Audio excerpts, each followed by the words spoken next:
Okay ma'am, start कर दीजिए, आप लाइव है। ठीक है. Good morning, students.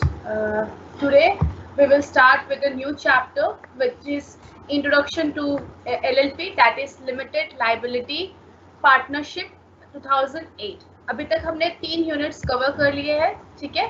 This is our syllabus which we have discussed.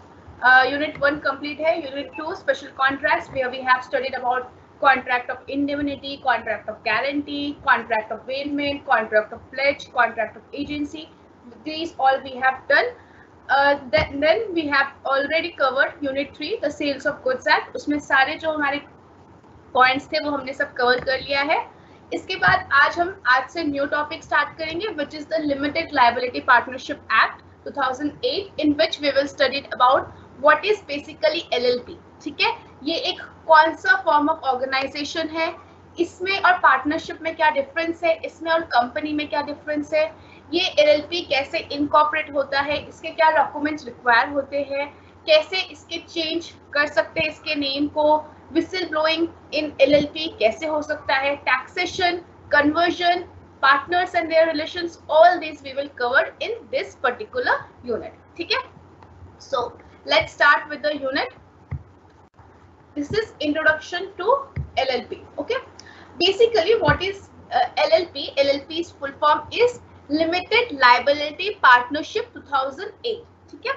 ये एक ऐसा फॉर्म ऑफ ऑर्गेनाइजेशन है जो कि गवर्नमेंट के द्वारा क्रिएट किया गया है, लॉ के द्वारा क्रिएट किया गया है, so that जो पार्टनरशिप एक्ट के अकॉर्डिंग, द पार्टनरशिप एक्ट 1932, उसमें जो प्रॉब्लम्स थी, उसके जो डीमेरिट्स थे, उसका मेरिट्स को कम करने के लिए और जो कंपनी के जो एडवांटेजेस है उसको लेने के लिए, that is companies act 2013 and 1956, उस एक्ट के जो पॉजिटिव साइड है, ठीक है, और पार्टनरशिप के जो पॉजिटिव साइड है, उसके बीच का एक new form of organisation create किया गया, which is termed as Limited Liability Partnership, which is governed under the Act, LLP Act 2008.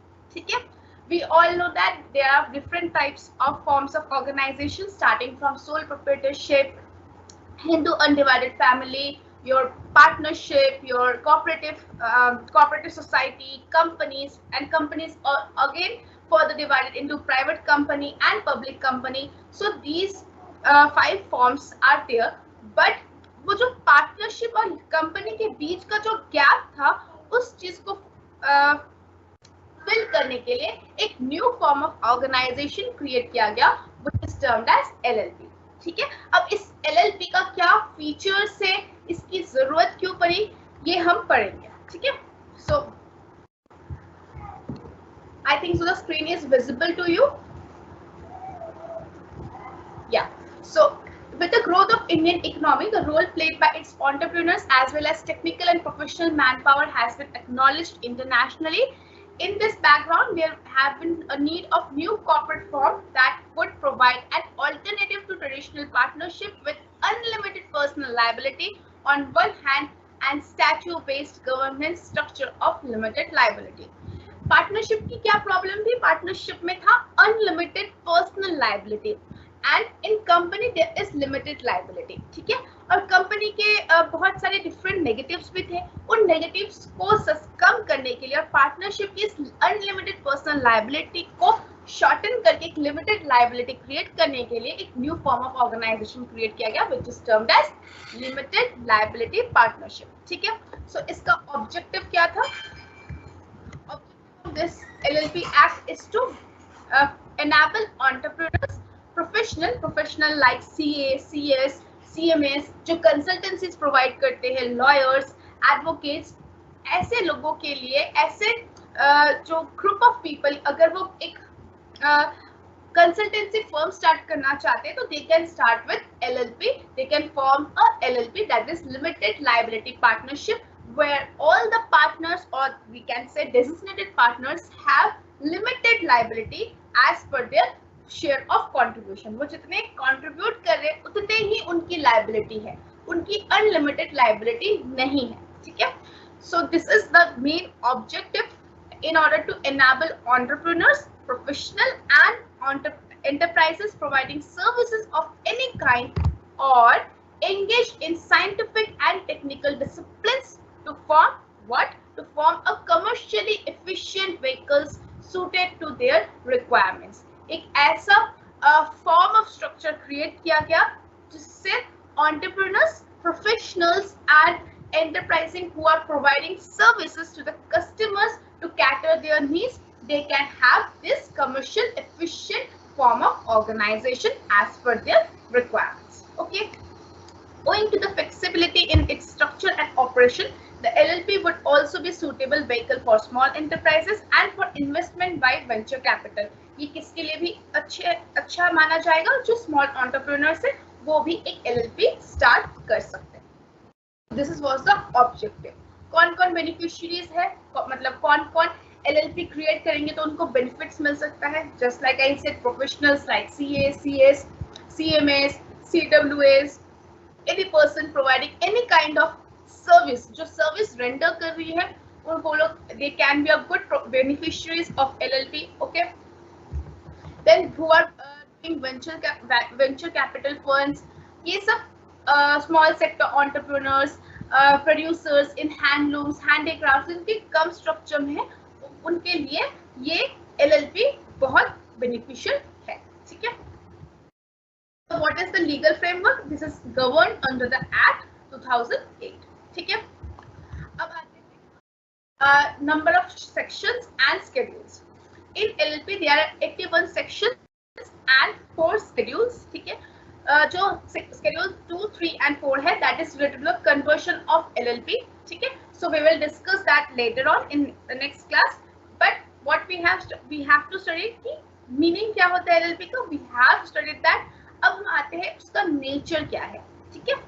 सारे बुक्स में डिफरेंट ये जो LLPs का है बहुत डिटेल में दिया गया है, but your syllabus is very brief.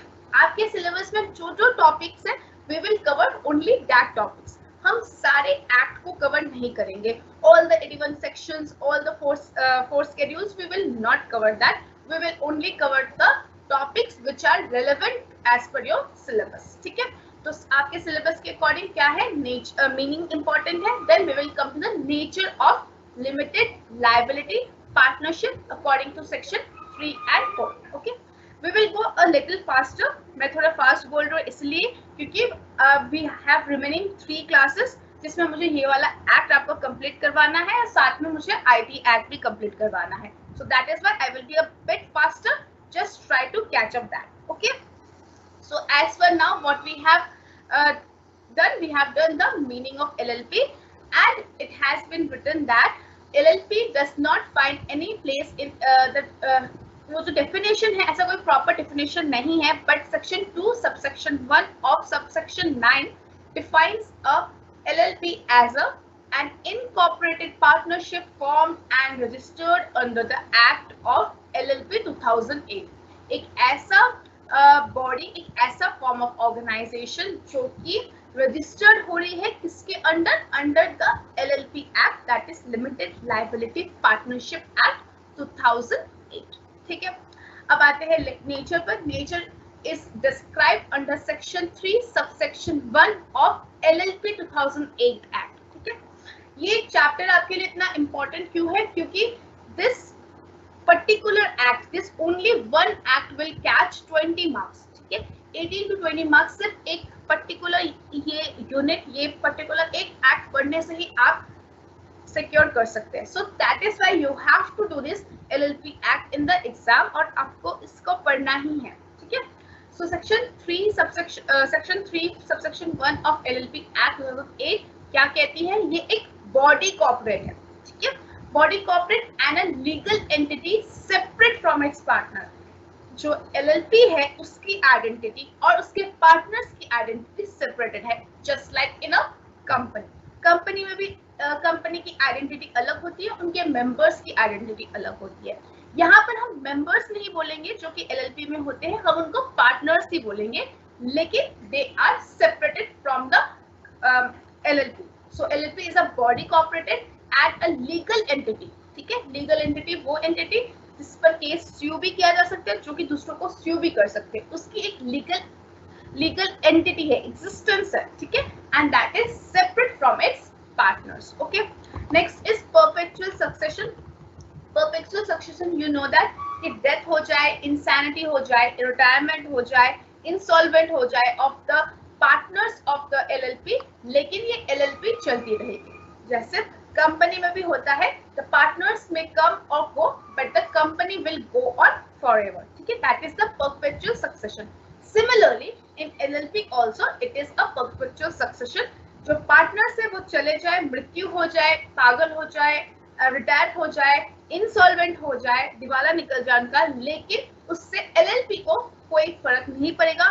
क्यों? क्योंकि वो एक बॉडी एंटिटी है, कॉर्पोरेट बॉडी स्ट्रक्चर है, एक लीगल एंटिटी है उसका. ठीक है, next is mutual rights and duties of partners. एक जब हम एलएलपी क्रिएट करते हैं, then there is a agreement between the partners, designated partners, कि ये आपकी ड्यूटीज है, ये आपके राइट्स है. So this is govern under this LLP agreement. ठीक है, next is separate legal entity, which I have already discussed, that LLP will be separate legal entity and will be liable to the full extent of its assets. The creditors of LLP shall be the creditors of LLP alone, not of the partners. उसकी एक separate legal identity है, separate legal entity है वो.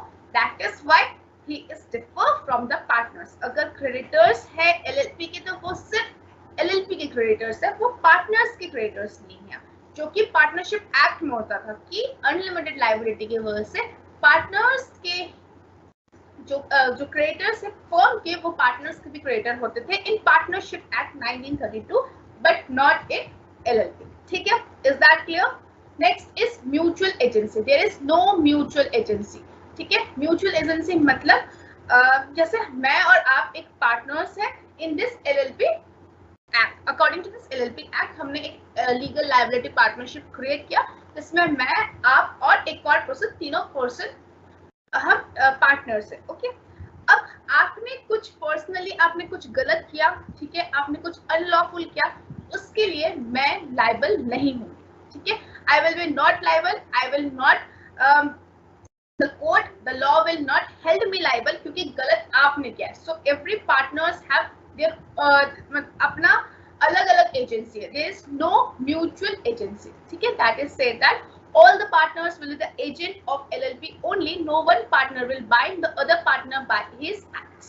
कोई दूसरा partner अपने करतूतों के वजह से दूसरों को बाइंड नहीं कर सकता है. So that is no mutual agency between the partners.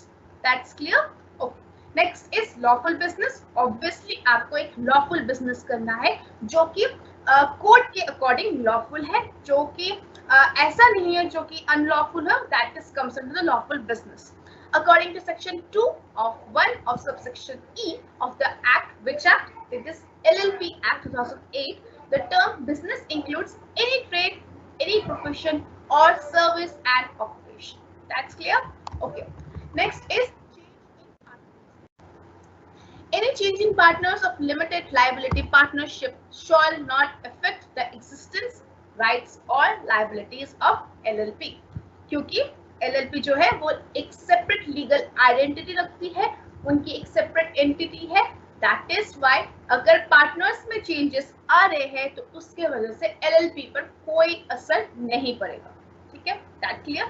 अगर हम पार्टनरशिप के साथ कंपेयर करें, तो पार्टनरशिप में अगर एक भी दो पार्टनर से, सपोज एक पार्टनर की अगर डेथ हो जाती है, तो पार्टनरशिप डीड चेंज करके ही उस पार्टनरशिप फर्म को आगे बढ़ा सकते थे. लेकिन यहाँ ऐसा नहीं है. अगर इंसॉल्वेंट हो जाते हैं पार्टनर्स, डेथ हो जाती है, रिटायर हो जाते हैं, फिर भी this LLP will be continued. ठीक है, पार्टनर्स का कोई इफेक्ट एलएलपी पर नहीं आएगा.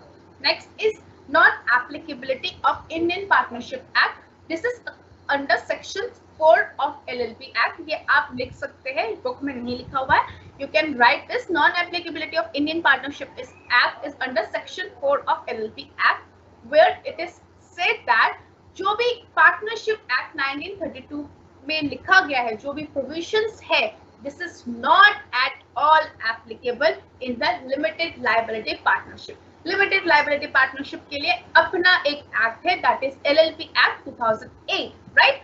सो That is why anything of the provisions or anything of Partnership Act 1932 will not apply to LLP 2008. Clear है? This is about the nature of LLP. Okay. आते हैं हम उसके फीचर्स पर. ठीक है. Features we have already discuss. जो features हमने डिस्कस नहीं किया वो मैं फिर से एक बार रिपीट कर दूंगा. Body corporate we have discussed. Separate legal entity we have discussed. Artificial legal person है. Yes, just like a company is a artificial legal person, वैसे ही LLP भी एक आर्टिफिशियल लीगल पर्सन है because it is created by legal process and is clothed with all the rights of an individual. जैसे एक individual के rights होते हैं, जैसे he can sue or he can be sued, similarly an LLP is an artificial person with same rights of an individual, like he can be sued and he can be sued by another firm or another person or another individuals and can be sued to anyone else. ठीक है. LLP क्या है? Obviously invisible, intangible, immortal है. Immortal क्यों? क्योंकि ये dissolve नहीं हो सकता है. डिसॉल्व सिर्फ हो सकता है लॉ के वजह से. बाकी पार्टनर्स में अगर चेंजेस आती है तो फिर डिसॉल्व नहीं हो सकता है. ठीक है.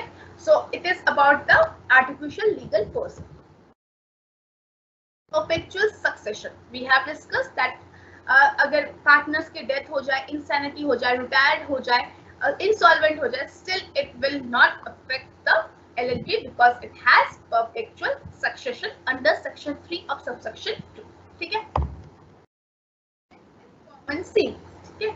कॉमन सील जो है एक क्योंकि आर्टिफिशियल पर्सन है, so it should have a common seal just like a company. जैसे कंपनी के कॉमन सील होता है, यहाँ पर भी कॉमन सील है, बट यहाँ पर एक रेगुलेशन है, एक रूल है, ठीक है, which you have to mention while writing this answer कि it shall be affixed. जो कॉमन सील है वो in the presence of at least 2 designated partners of LLP के सामने ही आप कॉमन सील लगा सकते हैं.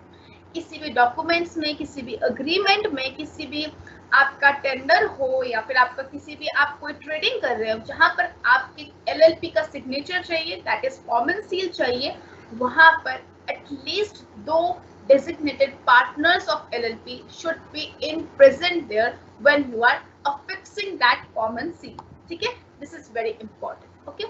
The common seal of LLP shall have name engraved along with the place and date of the incorporation. आपकी जो common seal है उसमें क्या लिखा होगा? For example, XYZ LLP. Okay. Then it will be place, कौन से place? For example, New Delhi. Date of incorporation किस दिन पर वो रजिस्टर्ड हुआ था, इनकॉर्पोरेट हुआ था, वो वाला दिन. For example 16 July 2008 2010. ओके. ये आपका एक कॉमन सील क्रिएट होता है और ये कॉमन सील कब आप लगा सकते हैं? In the presence of 2 designated partners of LLP. ठीक है. डेजिग्नेटेड पार्टनर्स कौन होते हैं? We will see gradually. Okay. So हम क्या कह सकते हैं? कॉमन सील क्या है? एक सिंबल है of its incorporation. Okay.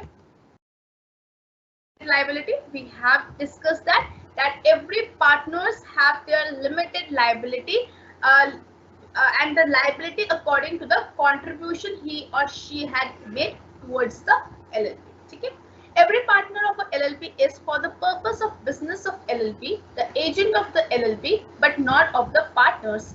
The liability of partners will be limited to their agreed contribution in the LLP.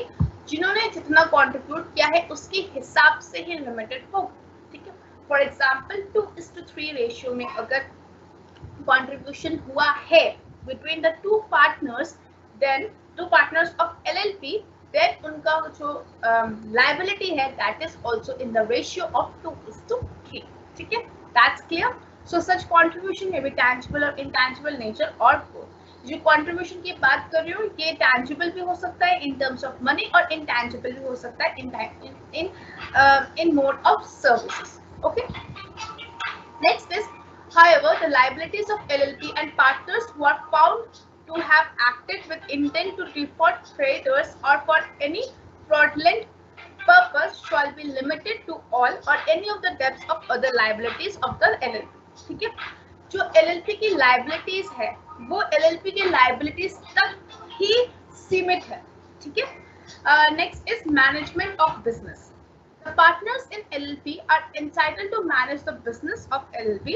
जो partners है, they are entitled to manage the business of LLP, but only the designated partners are responsible for legal compliances.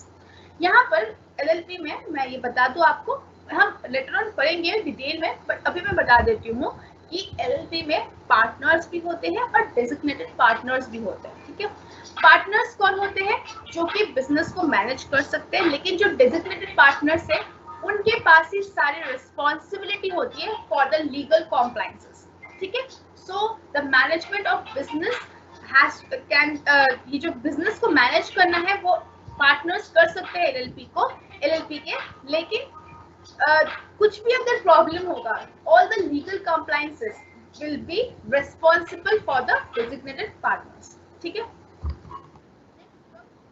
Mutual agency which we have covered, that is no mutual agency between the partners. एक partner अगर गलती करेगा उसकी सजा दूसरे partner को नहीं मिल सकता है, ठीक है। Minimum and maximum number of persons. LLP में एटलीस्ट 2 पार्टनर्स होने चाहिए, ठीक है, and shall also have at least 2 individuals as designated partners. 2 partners होने चाहिए at least and 2 at least individuals as designated partners, ठीक है। ये समझ में आया?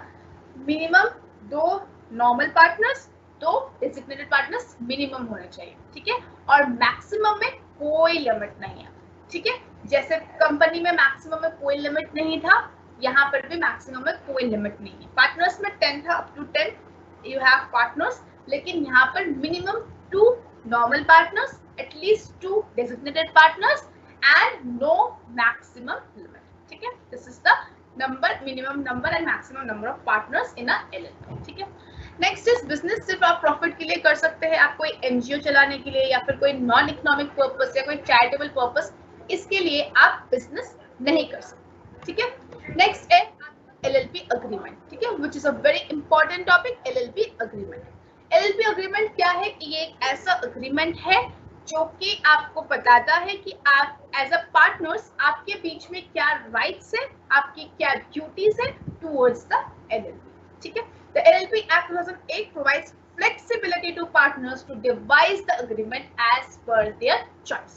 मतलब जो आपके पार्टनर्स हैं उनको इतनी फ्लेक्सिबिलिटी दिया गया है कि आप किसी भी तरीके से आपके हिसाब से आप अपने म्यूचुअल राइट्स एंड ड्यूटीज आप डिसाइड कर सकते हैं, ठीक है। ये फ्लेक्सिबिलिटी किसने दिया है? This flexibility is given by the LLP Act 2008, okay.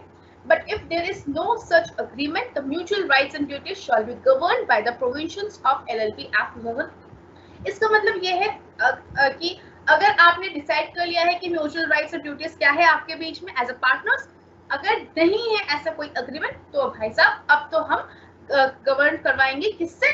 LLP Act 2008 से, ठीक है। So this is the crux of this LLP agreement, okay. The duties and obligations are designated partners shall be provided by the law. ये हमने किसके बारे में बात किया? ये हमने बात किया पार्टनर्स के बारे में कि पार्टनर्स जो है वो अपने rights and duties mutually agree कर सकते हैं अकॉर्डिंग टू LLP अग्रीमेंट। लेकिन ऐसा कोई अग्रीमेंट नहीं है तो LLP Act 2008 के जो प्रोविजंस होंगे वो गवर्न करेंगे। लेकिन जो डेजिग्नेटेड पार्टनर्स है वो कोई ऐसा म्यूचुअल राइट्स एंड ड्यूटीज को अपने आपस में डिसाइड नहीं कर सकते हैं। उनके लिए जो ड्यूटीज है, उनकी ऑब्लिगेशंस है, उनकी राइट्स है, those are given by the LLP Act 2008। यही लिखा गया है, the duties and obligations of designated partners shall be provided in the law, okay. This is about LLP agreement.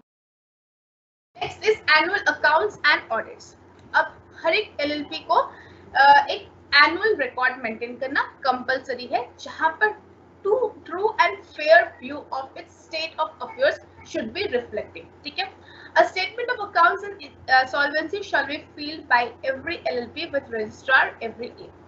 हर एक लोकेलिटी के, हर एक स्टेट के एक रजिस्ट्रार होते हैं, तो LLP के जो रजिस्ट्रार है in that particular place where your business is being commencing, या फिर आपका जो इनकॉर्पोरेशन सर्टिफिकेट है LLP का, जहां पर आप जो लोकेशन है वहां के रजिस्ट्रार को आपको एक statement of accounts and solvency shall be filed by every LLP every year. ठीक है, this is the rule according to the annual accounts and audits. ठीक है, Rule 24 of LLP Rules 2009 provides that every LLP is required to get its accounts audited by chartered accountant whose annual turnover exceeds 40 lakhs or contribution exceeds 25 lakhs. आपको audit करवाना पड़ेगा according to rule 24 of LLP Rules 2009।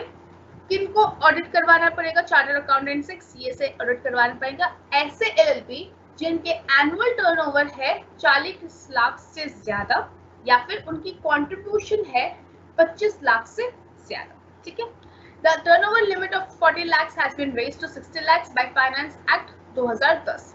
अभी वो 40 लाख का limit है वो 60 लाख के limit में पहुंच गया है। So we can say that according to rule 24 of LLP rules, अब एनुअल टर्नओवर अगर आपकी 60 लाख से ज्यादा है और कंट्रीब्यूशन आपकी 25 लाख से ज्यादा है तो आपको अपने बुक्स ऑफ अकाउंट्स को ऑडिट करवाना पड़ेगा एक सीए से। ठीक है, so this is about the annual accounts and audits. Next is investigation. Central government shall have powers to investigate the affairs of LLP by appointment of competent inspector for the purpose. अब अगर central government को लग रहा है कि आपकी LLP में that is limited liability partnership में कोई गड़बड़ी है, ठीक है, तो उनके पास वो राइट है, उनके पास वो पावर है कि वो एक कॉम्पिटेंट इंस्पेक्टर को अपॉइंट करके छानबीन करने के लिए, इन्वेस्टिगेट करने के लिए आपके LLP पर भेज सकते हैं। ठीक है, नेक्स्ट इज कॉम्प्रोमाइज और arrangement. Any compromise or arrangement including merger and amalgamations of LLP shall be in accordance with the provisions of LLP Act 2008. अगर आपको कोई merger करना है, कोई amalgamation करना है of your LPP with another LPP, तो वो सारे जो rules है, वो सारे जो provisions है, वो किसके according होंगे? LLP Act 2008 के according। ठीक है, नेक्स्ट है conversion of LLP। LLP को हम convert कर सकते हैं। ठीक है, a firm, private company or an unlisted public company would be allowed to be converted into LLP in accordance with the provision of LLP Act 2008. एक firm को हम LLP Act में हम convert कर सकते हैं according to Schedule 2 of LLP Act.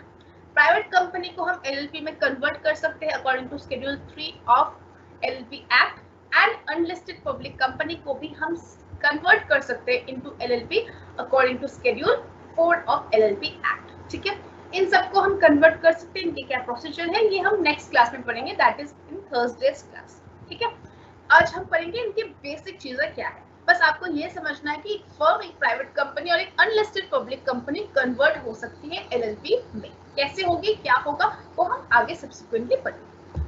Next है winding up of LLP। ये भी एक अपने में एक बड़ा टॉपिक है, ये भी हम पढ़ेंगे। इसमें ये बोला क्या है कि LLP इधर वॉलंटरली वाइंड अप हो सकती है या फिर कोई ट्रिब्यूनल को एस्टैब्लिश किया गया है अंडर कंपनीज एक्ट 1956, वो ट्रिब्यूनल भी वाइंड अप करवा सकती है। ठीक है, the winding up of LLP may be either voluntary or by the tribunal to be established under the Companies Act 1956. Till the tribunal is established, the power in this regard has been given to the High Court. ठीक है, central government को लग रहा है कि LLP में कुछ provisions डालने हैं ऑफ कंपनीज एक्ट 1956 के, तो वो पावर्स सेंट्रल गवर्नमेंट के पास है कि वो किसी भी LLP को कंपनीज एक्ट 1956 के प्रोविजंस को लगा सकती है by any notification. Okay, the LLP act 2008 would confer powers on the central government to apply provisions of Companies Act 1956 by notification with such changes or modifications as deemed necessary. मैंने section 4 of LLP Act 2008 में क्या कहा था कि partnership act 1932 के कोई भी provisions LLP पे नहीं लगेंगे। ठीक है, अब आती है बात हमारी कंपनीज एक्ट 1956 की। कंपनीज एक्ट 1956 के प्रोविजंस लग सकते हैं LLP पर। कौन लगा सकता है, किसके पास पावर है? सेंट्रल गवर्नमेंट के पास पावर है कि वो कंपनीज एक्ट 1956 और you can say companies act 2013 के प्रोविजंस को वो LLP पे लगा सकता है। कब लगा सकता है? अगर उनको लगा कि इट इज नेसेसरी, तब वो प्रोविजंस LLP पे लगवा सकते हैं by notification with such changes और मॉडिफिकेशन। ठीक है, क्लियर है? Next is tax.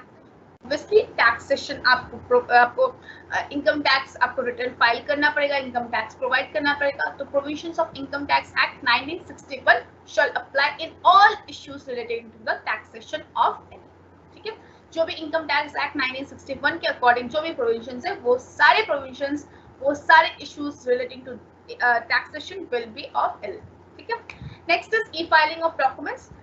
Every form or application of documents required to be filled or delivered under the Act or rules made thereunder shall be filed in computer readable electronic form on its website www.mca.gov.in and authenticated by a partner or designated partner of LLP by the use of electronic and digital signature।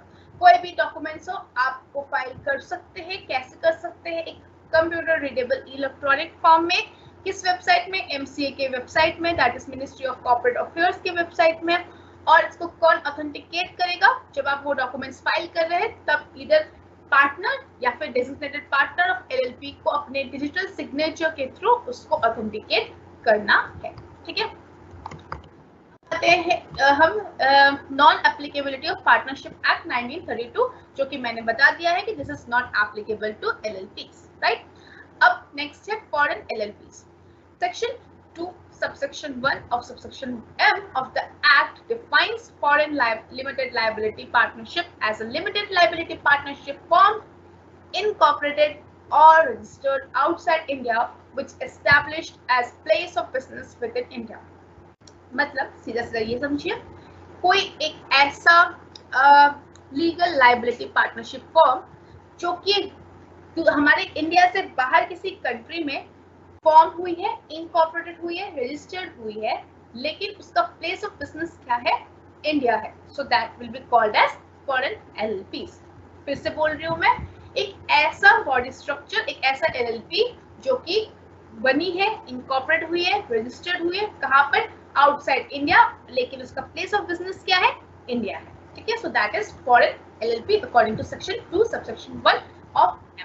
ठीक है, एक और point ये है कि foreign LLP can also be a partner। ठीक है, foreign LLP भी एक पार्टनर हो सकते हैं। ठीक है,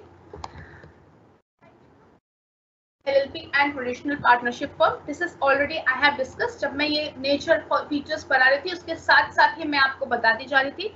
वेरी सिंपल है, साथ ही मैं बता रही थी कि किसकी लीगल एंटिटी है, किसकी नहीं है, कौन पार्टनरशिप को कौन क्रिएट करता है। It is created by an agreement between the partners, but जो हमारा LLP है, it is created by legal process called registration under the LLP act 2008। ठीक है, रजिस्ट्रेशन कैसे होता है? We have already discussed.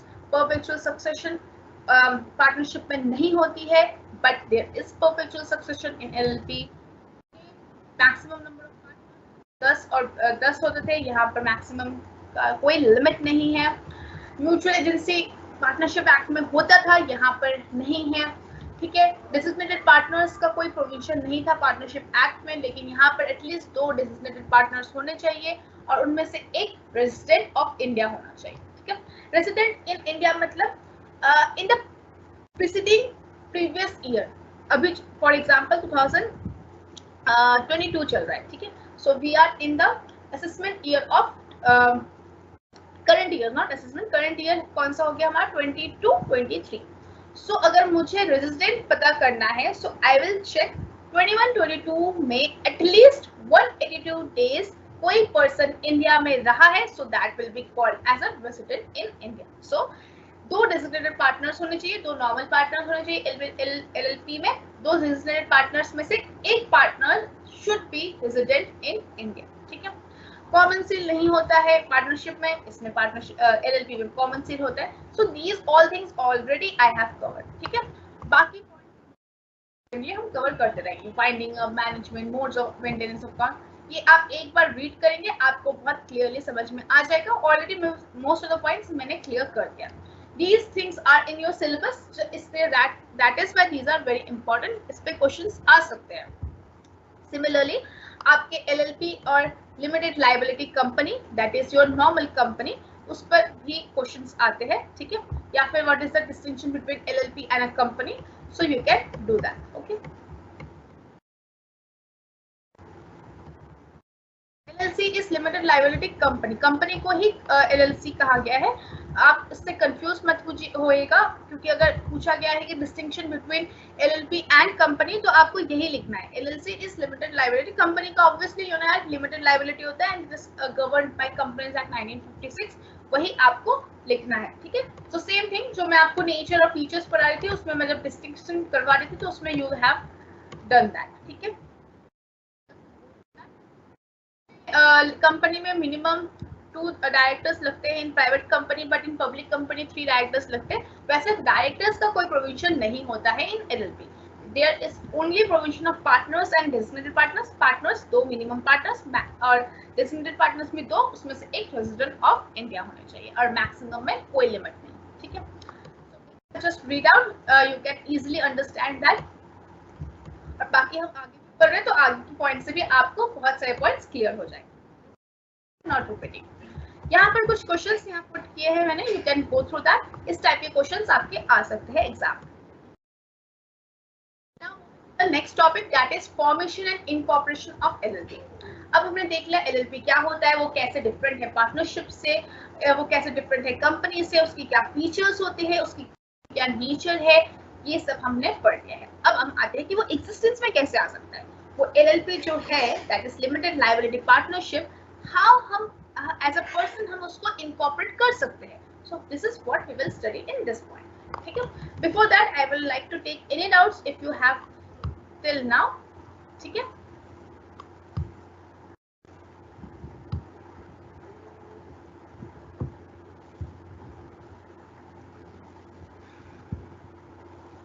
मैंने पीपीटीज अपलोड कर ली है, आप एक बार गूगल ड्राइव चेक कर लीजिएगा, ठीक है।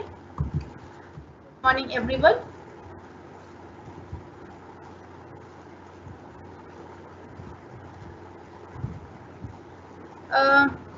मैंने अनपेड सेलर का chapter and warranty and conditions अगर सेंड नहीं किया है तो I will check once, I guess I have send that. कभी कभार कुछ स्लिप ऑफ माइंड हो जाता है, ठीक है, आई विल चेक दैट। और अगर मैंने सेंड नहीं किया मैं सेंड कर दूंगी, ठीक है। अनपेड सेलर, ठीक है, मैं एक बार चेक कर लूँगी, ठीक है। Fine, Roshni, everyone a very good morning. Which chapter 3 PDF notes? Just check Anisha in the Google Drive. First check and then tell. Okay.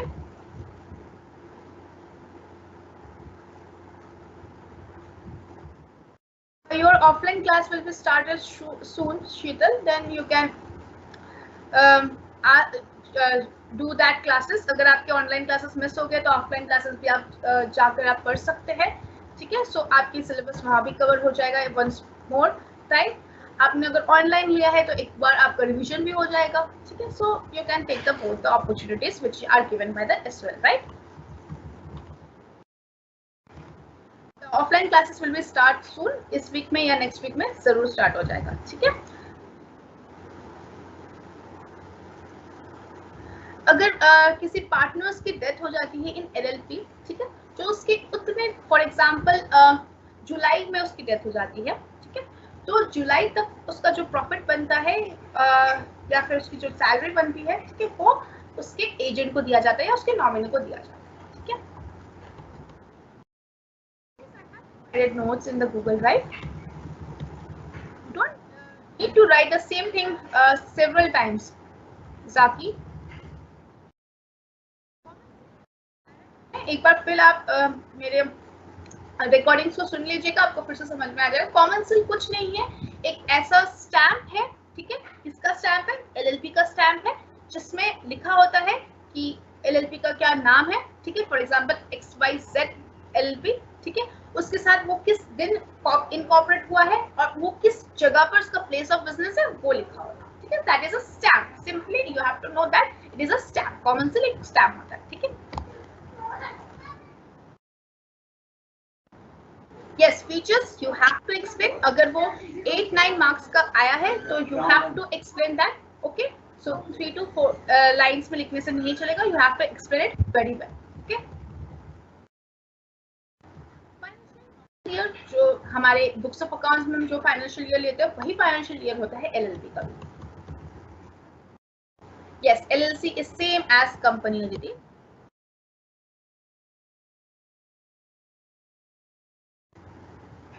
Yes, I have already sent in the Google Drive caution. Please someone send me the link of the Google Drive, ठीक है, ताकि मैं फिर से publish कर दूं. जिनके पास वो एक्सेस में नहीं है वो उनके पास मिल जाए, ठीक है. No, exam will be not in open book examination anymore. आपके एग्जाम्स रिटन फॉर्म में ही होंगे, नॉर्मल जैसे एग्जाम्स होते हैं वैसे ही होंगे, ठीक है, offline exams. Okay. Yes, it is regulated by 2013, but previously 1956 में होता था तो वही लिखा गया है. So don't worry about that. You can mold that according to 2013. Regulations almost same ही है, ठीक है रोहित? Same है. It's same. So now let's move to the next topic. This time 15 minutes में मुझे वो टॉपिक कंप्लीट करना है.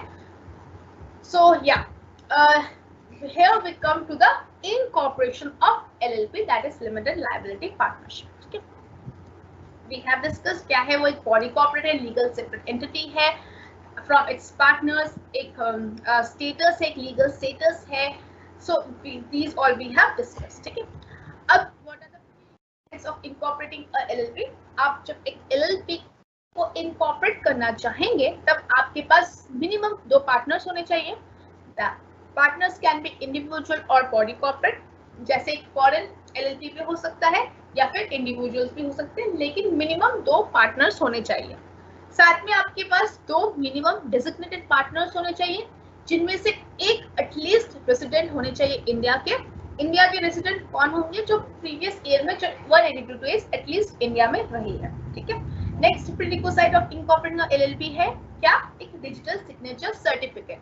आपके पास, आपके पार्टनर्स के पास, जो आपके जो मिनिमम 2 पार्टनर्स है, जो मिनिमम 2 डेजिग्नेटेड पार्टनर्स है, उनके पास डिजिटल सिग्नेचर सर्टिफिकेट होना चाहिए, ठीक है. उसके बाद क्या, एक और एक इम्पॉर्टेंट चीज है, आपके पास, आपके दिमाग में आपके जो एलएलपी होगा उसका नाम आपको सोच कर रखना पड़ेगा, ठीक है. उसके साथ आपके पास एक एलएलपी अग्रीमेंट होना चाहिए बिटवीन द पार्टनर्स. आपका रजिस्टर्ड ऑफिस भी होना चाहिए. So these are the prerequisites for incorporating a LLP, ठीक है. वन बाय वन हम इनको कवर करते हैं क्या क्या है. So this is the steps of incorporation of new LLP. अगर आपको एक न्यू एलएलपी क्रिएट करना है तो इसके प्रोसीड्यूर्स क्या है? First you have to decide the partners and designated partners. आपको 2 minimum partners, 2 minimum designated partners लाने हैं. 2 डेजिग्नेटेड में से एक एटलीस्ट आपके रेसिडेंट होने चाहिए इंडिया, ठीक है. उसके बाद आपके पास डिपिन होने चाहिए, डिपिन एंड डिजिटल सिग्नेचर सर्टिफिकेट होना चाहिए. आपके पास जो आपके कंपनी का नाम है उसको किसी दूसरे नॉट कंपनी सॉरी, आपके जो एलएलपी का नाम है जो आपने डिसाइड किया वो किसी दूसरे एलएलपी के साथ क्लैश नहीं करने चाहिए, ठीक है. नेक्स्ट, आपका कोई नाम ऐसा नहीं होना चाहिए जिसके वजह से वो प्रोहिबिटेड हो, ठीक है, या फिर जिससे मिस रिप्रेजेंटेशन हो या फिर किसी भी कम्युनिटी के सेंटिमेंट्स को हर्ट करे, ऐसे नाम नहीं होना चाहिए. और सेकेंडली वो नाम अवेलेबल होना चाहिए. ये आपका नेक्स्ट स्टेप है. फोर्थ स्टेप है एक एलएलपी अग्रीमेंट को ड्राफ्ट करना है. एंड फिफ्थ स्टेप है you have to file electronic the documents, some documents. क्या क्या documents we will discuss later on. वो डॉक्यूमेंट्स को आपको रजिस्टर ऑफ कंपनीज या रजिस्टर ऑफ एलएलपी को आपको फाइल करना है. And then after doing all this 5 steps the ROC will issue a certificate of incorporation, ठीक है. Now first you have to decide the partners and designated partners. Partners कौन होते हैं? Designated partners I have already discussed. अब a person or nominees of body corporate intending to be appointed as designated partners of LLP should hold a designated partner identification number, that is DPIN, allotted by Ministry of Corporate Affairs MCA.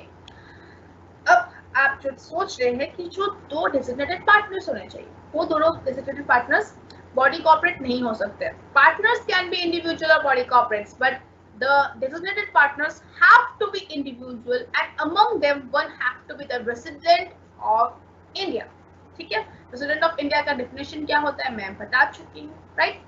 सो ये जो दो designated partners है इनके पास DPIN होना चाहिए। DPIN what is the full form of that? Designated partner identification number. ये कौन allot करता है? Ministry of corporate affairs allot करता है। ठीक है, अब आपके पास DPIN आ गया है, आपके पास डिजिटल सिग्नेचर सर्टिफिकेट आ गया है। अब आप स्टेप कर सकते हैं। DPIN क्या होता है? छोटे में आप यहाँ दिया गया है कि एक 8 डिजिट नंबर है जो कि सेंट्रल गवर्नमेंट के द्वारा, मिनिस्ट्री ऑफ कॉर्पोरेट अफेयर्स के द्वारा आपको अलॉट किया जाता है ताकि आपको आइडेंटिफाई कर सके कि आप कौन है। क्योंकि मैंने स्टार्टिंग में पढ़ाया था क्या कि जो डेजिग्नेटेड पार्टनर्स है ही इज लीगली कंप्लाइंट। अगर कुछ गड़बड़ करते हैं तो उसको लीगली कंप्लाइंस किया जा सकता है। ठीक है, एक मिनिमम फी देकर आप वो DPIN अलॉट करवा सकते हैं, that is 100 rupees as prescribed fees. The fees can be paid through credit card and this is not so relevant. Digital signature certificate होना चाहिए। Digital signature certificate can be of class 2 और class 3 DSG। ये class 2 class 3 none of that relevant और importance. बस मैं आपको ये बता रही हूँ कि there are 3 classes of digital signature certificate. जो क्लास 2 है that is for e-filing, class 3 digital certificate है वो फॉर e-tender। ठीक है, so not going in detail, but आपके पास एक डिजिटल सिग्नेचर सर्टिफिकेट होना चाहिए ऑफ क्लास 2 एंड क्लास 3। ठीक है, क्लास 1 डिजिटल सिग्नेचर सर्टिफिकेट होने से नहीं चलेगा। ठीक है, दिस इज दैट। देन आपको क्या करना पड़ेगा? स्टेप 3 में आपको अवेलेबिलिटी ऑफ नेम चेक करना पड़ेगा। ठीक है, after the partners and designated partners are decided and DPIN and DSCs are obtained, the next step is to select the name of the proposed LLP because the selection of name is crucial for the image of the entrepreneur. ठीक है, और enterprise। आप जो नाम होगा वो आपके मतलब LLP का जो नाम होगा वो आपके बिजनेस से रिलेवेंट होना चाहिए। जो आपका बिजनेस है उसको रिप्रेजेंट करना चाहिए। जो एक्टिविटी आप इंटेंड कर रहे हैं कि आप वो ही करेंगे, जो आपके प्रोमोटर्स है LLP के, जो एक्टिविटी आप करना चाहते हैं उससे सिमिलर होना चाहिए आपका नेम, राइट। देन आपके जो LLP ने जो गाइडलाइंस प्रोवाइड किया है कि नाम कैसा होना चाहिए वो भी आपको देखना है। ठीक है, उनको भी आपको फॉलो करना है। So these things you have to do and then you have to check the availability of name. The application can be made in form E-Form 1 of Rule 18, subsection 5 of LLP Rules 2009 for the reservation of the desired name. अब reservation of desired name मतलब yes, you can reserve the name. जब आप वो documents कर रहे हैं, create कर रहे हैं, बना रहे हैं, तब आपको लग रहा है कि टाइम लगेगा मुझे वो सब करने में, तो आप क्या कर सकते हैं, आप उस नाम को रिजर्व कर सकते हैं। कहीं जब तक आप डॉक्यूमेंट्स बनवा रहे हैं तब तक ऐसा तो नहीं आपका नाम कोई और लेकर चला गया। ठीक है, आपके LLP का नाम किसी और LLP को अलॉट हो गया। सो that is why you can reserve your name. कितने महीने के लिए? सिर्फ 3 महीने तक आप रिजर्व कर सकते हैं। 3 महीने के बाद ऑटोमेटिकली वो किसी और के पास चला जाएगा या फिर वो नलिफाई हो जाएगा। ठीक है, सो 3 महीने तक आप नाम को रिजर्व करवा सकते हैं। ठीक है, 6 चॉइसेस दे सकते हैं नाम के। जब आप E-Form 1 में आप अपने नाम LLP का नाम दे रहे हैं तब आप up to 6 choices can be indicated. ठीक है, इसके साथ आप देने पड़ेंगे। ठीक है, व्हिच आई हैव डिस्कस्ड कि जो जिस फॉर्म के साथ जो फीस है वो फीस भी आपको प्रोवाइड करना पड़ेगा। ठीक है, सो थिंग अब है LLP अग्रीमेंट को ड्राफ्ट करना। So this LLP agreement is important for your syllabus. आपके सिलेबस में अलग से ये टॉपिक दिया गया है, व्हाट इज LLP अग्रीमेंट, इसके कंटेंट्स क्या होते हैं, इसकी रेलेवेंस क्या है, ये सब आपके सिलेबस में है। ठीक है, so you have to go through this. LLP agreement क्या है?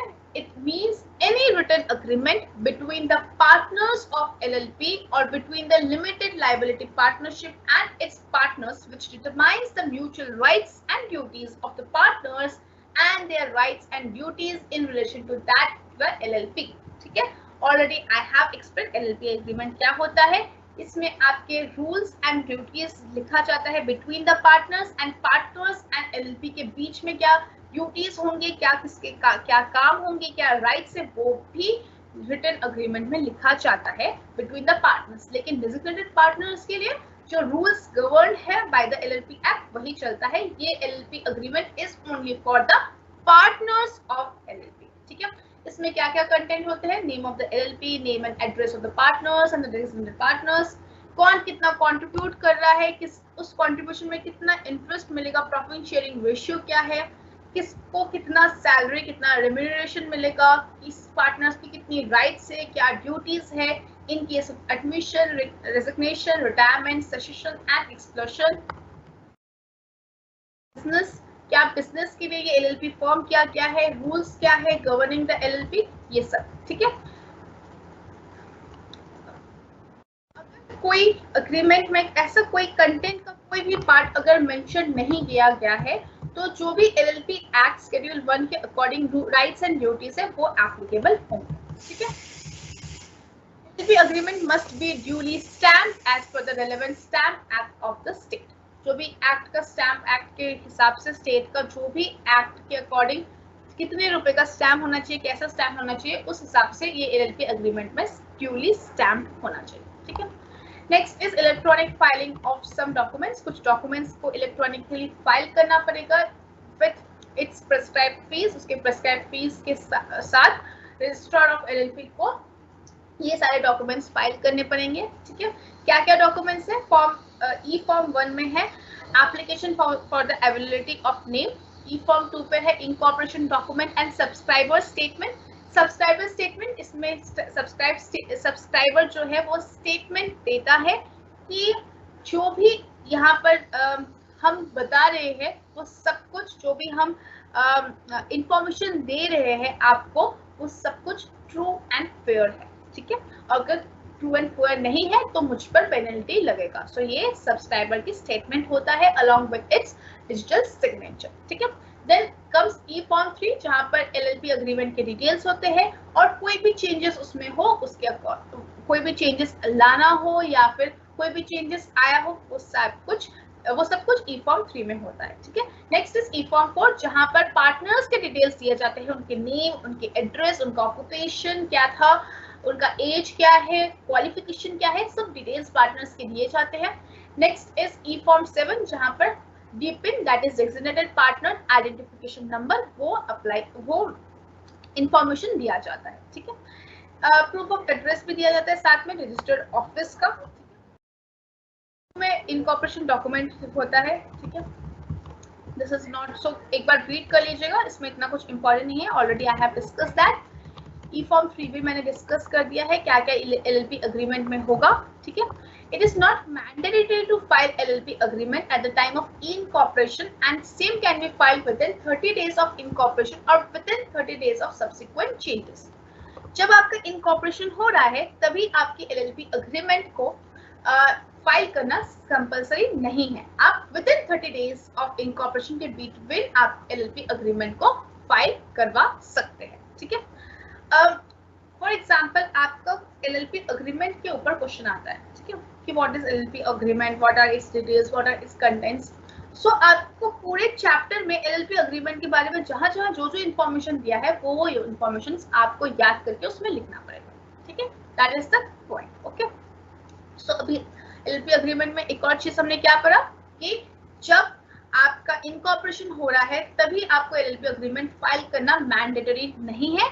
मैंडेटरी है कब? With in 30 days of incorporation, या फिर आप कोई चेंजेस करवा रहे हैं उसके 30 डेज के अंदर आपको फाइल करना, क्या फाइल करना? LLP अग्रीमेंट फाइल करना मैंडेटरी है। ठीक है, however in order to avoid any dispute between the partners relating to the terms and conditions of the agreement after the formation of LLP, it must be drafted and executed before the incorporation of LLP।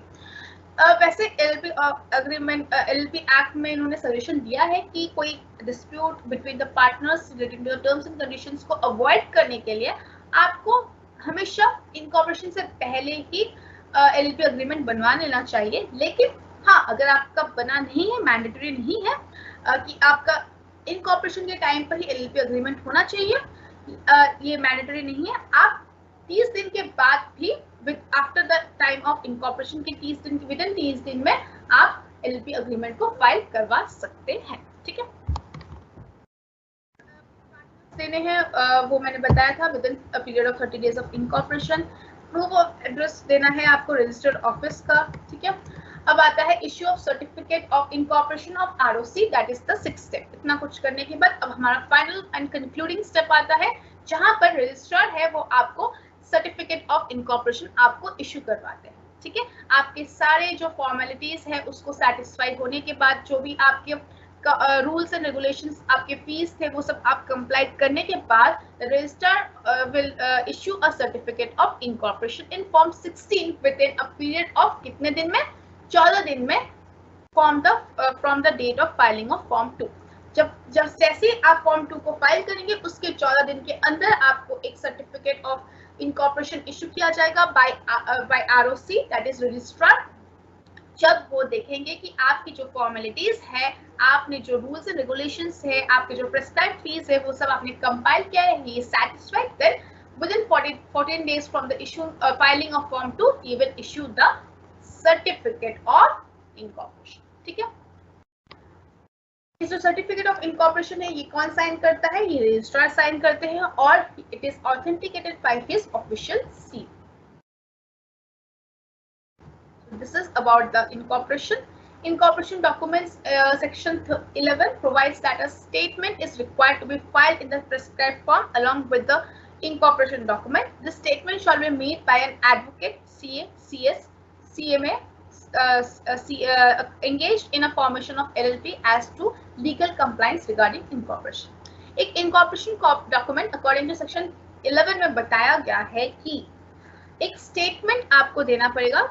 किसको देना पड़ेगा, जो इस LLP को form करवा रहा है, ऐसे कोई एक एडवोकेट या फिर कोई सीए या फिर कोई सीएस या फिर कोई सीएमए, ऐसे कोई पर्सन को एक स्टेटमेंट लिखना पड़ेगा कि जो भी रूल्स एंड रेगुलेशंस है वो ट्रू एंड फेयर है। ठीक है, ये फॉल्स नहीं है एज पर माय बिलीफ, ठीक है, एज पर माय नॉलेज। अगर वो गलत हुआ, ठीक है, तो उसको पेनल्टी दिया जाएगा। पेनल्टी कितना, which shall not be less than 10,000 and may extend to 5 lakh rupees। अगर जो स्टेटमेंट दिया था according to section 11 by CA, CMA, CS या लॉयर, अगर वो स्टेटमेंट गलत होता है तो एक फाइन लग सकता है। कितना, 10,000 से 5 लाख के अंदर एक फाइन लगेगा और 2 साल का जेल भी हो सकता है। ठीक है, this is about the incorporation.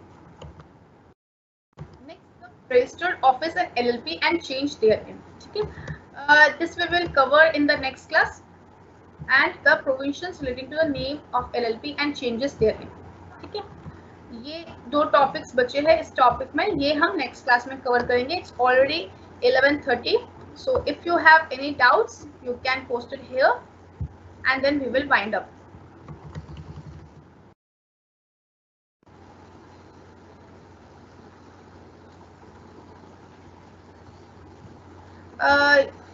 I think so, Kaushal. I have not uploaded the unpaid seller, or I have uploaded sales of goods act, I guess. You can see that। एक बार देख लीजिए, check कर लीजिए। आपको syllabus भी मैंने provide किया हुआ है, ठीक है, सिलेबस के अकॉर्डिंग चेक कर लीजिए। मैंने सारे टॉपिक्स कवर किए हैं। शायद मैं पीडीएफ्स डालना शायद कुछ भूल गई हूँ, मैं एक बार चेक कर लूंगी। As far as my knowledge I have uploaded every PDF after the class, so you can check that. Otherwise अगर कोई पीडीएफ डालना रह गया है, मुझसे स्लिप ऑफ माइंड हो गया है, तो आई विल पुट दैट। ठीक है, thank you Aditi. I am publishing this Google drive link, you can access that. Okay,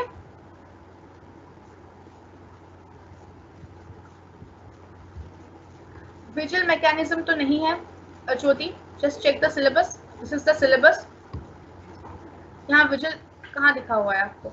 Salient features of LLP, I have discussed that। difference between LLP partnership, LLP and company, LLP agreement क्या होता है वो भी मैंने discuss किया। Nature of LLP क्या है वो भी डिस्कस किया। पार्टनर्स, डेजिग्नेटेड पार्टनर्स, ये हम कल डिस्कस करेंगे।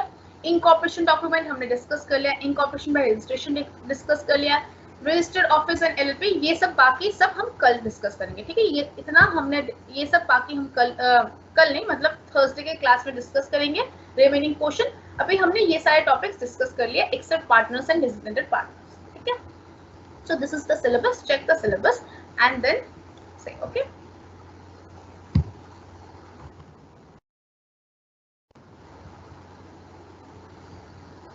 LLP and company is not same, तभी तो डिफरेंस बता रहे हैं हम कंपनी और LLP पे रोशनी। Just see the recordings once again after the class, तो आपको समझ में आएगा। ये पूरा चीज तो मैंने यही बताया कि एलएलपी और कंपनी डिफरेंट है, ठीक है। LLC and company is same. Limited liability company and limited liability partnership. These two are different thing.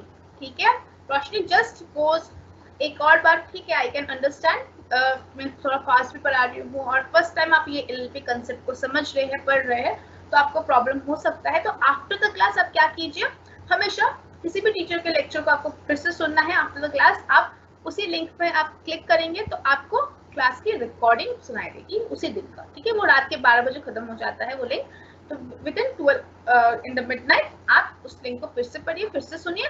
You can be revise, आपको समझ में आ जाएगा। जो जो पॉइंट्स नोट्स में नहीं है वो पॉइंट्स आप नोट्स डाउन कर लीजिए, ठीक है। दैट इज सो सिंपल, ठीक है। Okay, so that's all for today, ठीक है। In the next class I will do all this topic in the Thursdays class, और उसके बाद ही मैं आपको ये प्रोवाइड करूंगी, ठीक है। ये जो पीडीएफ है उसके बाद ही मैं प्रोवाइड करूंगी। So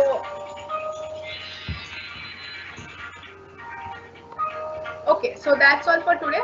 thank you and have a nice day, ठीक है। We will meet on Thursday from 11:30 to 12:30, ठीक है। Thank you.